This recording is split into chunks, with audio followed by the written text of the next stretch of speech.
All right, y'all. As you can see, we're joined now by Houston Dash forward Rachel Daly. Rach, first, thanks for taking some time. Congratulations on the goal. And also, for those of y'all that don't know, Rachel, congratulations on making your 100th appearance for the Dash this evening. We'll start off just on the team side of things, though. If you would, just give us your overall thoughts on the game and how you felt like the team played tonight. Definitely wasn't our best performance. We all know that. But I think this time last year, this time maybe even a month ago, we probably would have given a goal up late on. We would have made a mistake or something, and that's not a dig at anyone. I think it's all 11 of us who are on the field. I think sometimes we switch off late in the games in the past, and credit to everyone today. I thought we closed out the game well. I think it was screaming out for a tie. But obviously we're disappointed. We had a lot of chances, especially in the first half, and we should have put them away. So a few offsides that we shouldn't have been offside on. And but yeah, I think overall, I think it's a good point. But yeah, disappointed we didn't get the win. Okay, guys, if y'all have questions for Rachel, please click raise your hand and I'll get you in. Only other one from me, Rach. I'll just ask about the goal. If you can just kind of walk us through the play, just kind of how it unfolded from your perspective there. Yeah, I think me and Nichelle have played together for a really long time now. I think it was a great pickup by, I'm pretty sure it was Sophie in the midfield. Yeah, we've got a good chemistry now, me and Nichelle, and I think we've been working on a lot during the week, the last few weeks. Obviously, she assisted me quite similar in Portland last week, so I think we're kind of getting on the same page now. We've been again played together for a long time now, so it was a great ball from her. The keeper's a great keeper. She's big. She covers the goal really well. She's tall, very tall, and I thought maybe I would have dinked it over in another game, but I know how tall she is, and I just missed that. She just got a great hand to my volley right before that, so I thought the only option was to go around her, and then I think on the finish I just needed to hit it high. Okay, thank you for that. I see a question coming from Theo Lloyd Houston, the striker. So Theo, I'll turn it over to you. Hi, Rach. I know it's obviously going to be a very busy summer for you. How good was it to get that 100th cap and goal out of the way? Yeah, again, it's one of those, obviously I'm happy. I've got my 100th game into scoring it. We didn't win. But there's so many bigger things other than football right now, and I think that's quite hard to even focus on. And it's sad that these things happen and, you can't even enjoy moments and things like that because of awful things that go on in the world. So, yeah, it's a weird one to take at the minute. I was looking at some of the stats. I think Courage had 0.35 XG, a phenomenal defensive performance by you. How has that been kind of your role as a defender, even though obviously you play as a forward? Yeah, and I think defending, it happens all over the field.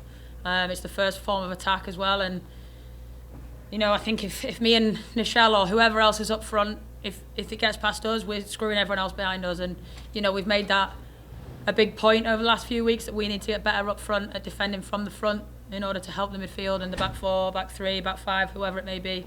So I think we've taken a lot of pride in learning how to properly defend from the front together as a unit rather than just one. Cheers, well done tonight. Thanks. Okay, next we'll go over to Jeff Kassouf. Go ahead, Jeff. Hey, Rachel, it's been maybe a few weeks now, almost a month with Sarah in charge. I'm just wondering kind of what that adjustment process has been like, what you've kind of seen from her and what she's been bringing to the squad in this role that she's in. Yeah, I mean, it was a very difficult role for her to step into, but she stepped up to the plate and she's been brilliant. We couldn't have asked for any more from her and the staff. It's been a difficult few weeks for us, obviously.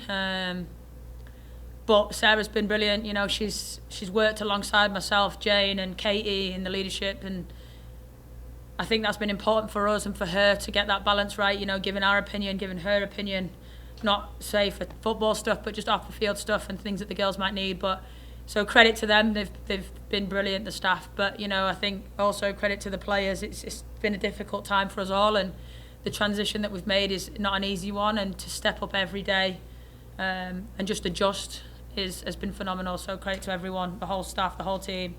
Proud of everyone. And you just mentioned previously, just kind of in maybe in past games or years, maybe this is a game where you give up one late, or something goes awry. I mean, is there something that you felt kind of tangibly? I mean, you've had those conversations before in the past couple of years, right? But is there something sort of different among the player group right now in this moment that you feel? Yeah, do you know what I said before the last game? We've got to be better at being gritty. We used to be, many years ago, we were a really good blue-collar team, and we would scrap and fight and dig in, and when things go wrong, backs against the wall, we could pull ourselves out, and that's the type of play we needed to get back, and we've been doing brilliantly at that. Everybody's body is on the line. The defenders have been brilliant, the midfielders have been brilliant. I don't often credit myself, but the front two, whoever's been there, I think we've defended for our lives, and I think that's the mentality shift. We've become a bit more grittier, putting our body on the line, like I said, and yeah, I think just defending is so important. Especially in the heat, people don't like coming here. We don't love playing here. It's difficult. It's not a nice place to play, and I think we've got to embrace that, and that's what we started to do, and just dig deep. And I think that we've got enough quality on the field that if we defend right, the goals will come. Thanks, Rachel. All right. Well, I don't think we're going to put that on the recruitment video, but we'll go over to Adam Winkler at ABC 13. Go ahead, Adam. Rachel, you talked about it a minute ago, and talking to Katie earlier this week, she talked about how tough it was to kind of focus on soccer with everything going on. And we saw the patches, and we saw the awesome tribute photo of the 21 jerseys in the stands. I just wonder what it was like for you out there. I mean, you guys have been through your own adversity, obviously a completely different type of adversity. So can you kind of take us into the emotions tonight with what happened? Yeah, I mean, I can't speak for everyone, but I think we probably are all in the same boat, not just our team, North Carolina, every team in this league. So many things keep happening in the world that are just disgusting.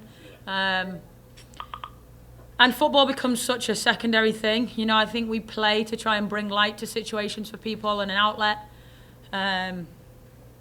Like I said, there's things happening in the world all the time, and if we can try and bring any sort of happiness, that's obviously our job. But it's an awful time. I wrote a tweet the other day, and I stand by it. No parent should send the kid to school and for them to not return. And I just got chills saying that, because it's absolutely awful, heartbreaking. I could use many words to describe it, but my heart goes out to all the families involved and the friends and people at that school, in that community, and we're all with them. I hope that we can just again bring any light that we can, if we can go out to see the families one day and friends of the school, like we did with the Santa Fe a few years ago. And yeah, I could talk all day about it, but it's absolutely disgusting. And yeah, my heart is completely our club. We're all with everybody involved, and I wish there was more that I could say. I mean, the fact that you said you've done this with Santa Fe just a few years ago, that says it all.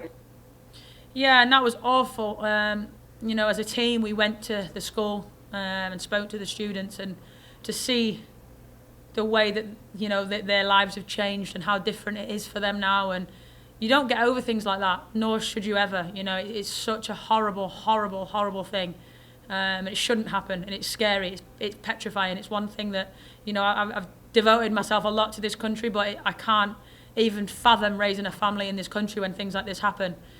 I get scared walking into the grocery store. I can't even imagine how these parents feel sending their kids to schools. It just should not ever happen. And yeah, it's happening far too frequently. And I can't even say this without getting a lump in my throat.